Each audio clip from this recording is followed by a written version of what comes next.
Crossing the finish line was supposed to feel amazing. So why do you feel flat, blue, lost?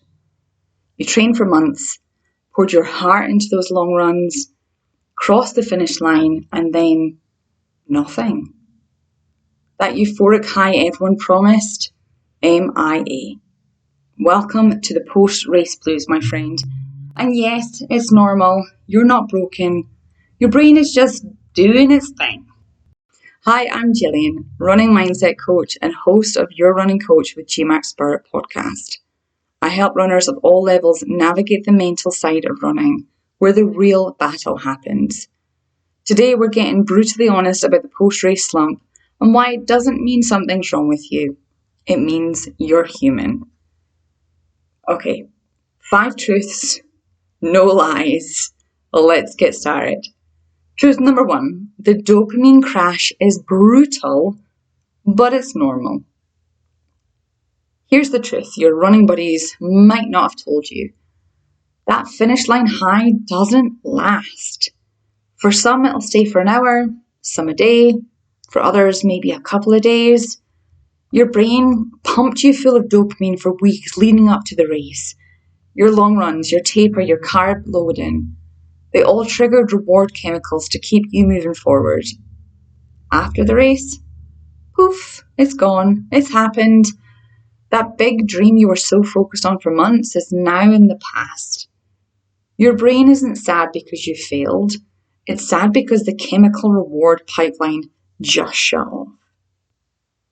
Truth number 2, there's a vacuum where your goal used to be. This is a biggie. If you're goal-orientated, which many of us are, you're used to living for that next milestone. Bob Proctor talks about goals as A, B, and C. A is totally achievable if you put your mind to it. It's not that far out of reach.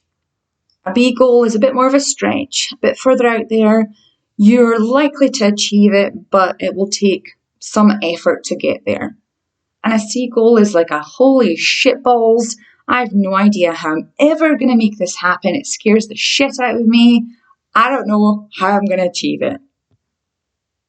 Now, as you approach race day, the marathon or half or whatever race or goal it was that you were running, maybe that started off as a C goal, but by the time race day comes, maybe it's a B or even turned into an A. But here's the kicker. Without another A, B, or C lined up immediately afterwards, your brain is literally going to be screaming, now what? That's the vacuum that you feel. So here's permission from me. It's okay to have that empty feeling. It's okay to pause.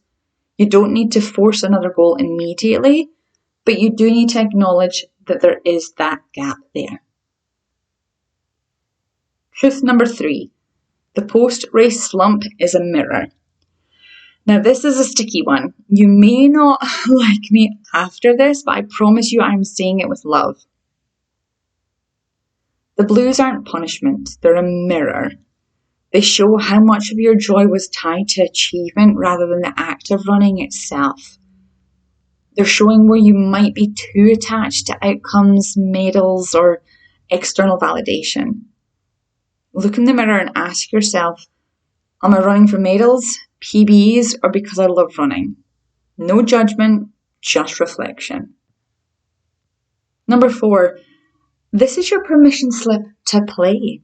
You have my permission to run without pressure, to enjoy miles that aren't building towards a goal, and to explore the joy that got buried under training schedules and expectations. That's not slacking, it's recalibrating. You're practicing freedom, and that's how long-term love for running sticks. Even better, combine it with strategy. Use this downtime to experiment.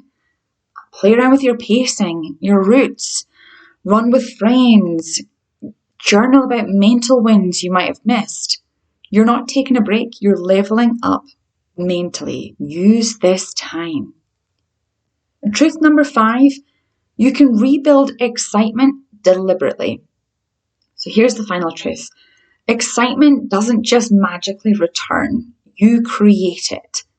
Schedule a small goal, an A or a B goal. Work towards it, celebrate it, and pair it with gratitude for what you already accomplished. Give your brain a new dopamine pipeline. You get to choose the next thing, and that is really powerful. After crossing the finish line of my first marathon, I got my medal, smiled for my selfie, and then nothing. I felt numb, empty. Sadness was creeping in. I trained for months. I was like, what the heck is happening here? I went home, sat on the sofa, ate my post-race pizza, and felt flat. To be honest, I cried in the shower. I just felt so not me. I thought I was going to feel so euphoric that I would be riding the high of being a marathoner for months. It didn't. And I don't remember much about that time post that pizza. I couldn't tell you when I laced up to run my next run or even what race I ran next. I have no memory whatsoever. So here's what I would tell my past self and to you if you are currently experiencing the post-race blues. It's normal to feel this way, but it doesn't have to stay like this. We focus so much on the finish line, the PB or the medal, that the journey becomes an afterthought. Why don't we flip the switch and have the journey, the training runs, the early mornings? That is the piece that we are celebrating, and the race is just the cherry on the cake. It is the victory lap to celebrate the completion of that training cycle. Just a thought. So what I would tell my past self is start by writing out all the wins and moments that you're proud of from training. All the little things, the medium things, the big things, write it all out. Then write down in a separate list what didn't work. Did I skip strength training? Did I run through a niggle? Did I ignore rest days? And then once you've got both sets of data, you can then create a plan for what's next in your running journey by incorporating the wins and the improvements. I'm a firm believer in using today's data to help me tomorrow, even if I'm just helping myself by 1%, every little counts. This reflection paired with a new target can really help rebuild your excitement and enjoy running more after the fact. If you are new around here, each episode I give you some journal prompts to reflect on. So if you don't have pen and paper or your notes app on your phone, then pause me, go get your stuff, come on back. I've got 3 questions for you today. Ready? What's one thing I'm grateful for about my race day?